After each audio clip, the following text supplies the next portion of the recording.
Twisty thriller. Maybe not the best read the day I read it. Without spoiling too much, I read this book on the same day that United Healthcare CEO Brian Thompson was murdered in cold blood, and given many people's opinions of that murder, opinions echoed by one of our characters within this text, it was a bit much to read on that exact day. But since you won't be reading it that day and, hopefully, not on any similar date, know that this book is actually one of the twistier, more inventive books I've read this year or even in quite some time, really. By the end of it, you're going to feel very sad for certain characters and you're likely to want to pull a gun on other characters yourself.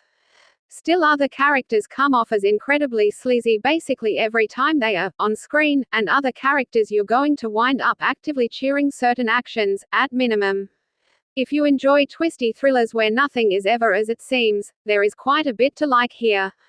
If you're a fan of more straightforward books, this may not be your cup of, well, whatever you prefer to drink. As an American of the southern US, the only tea I drink is sweet and iced, and I'm fairly sure the idiom, "not your cup of tea," refers to that disgusting British stuff that we rightfully dumped into Boston Harbor all those years ago, which is all that stuff is good for. But I digress. Laughing face.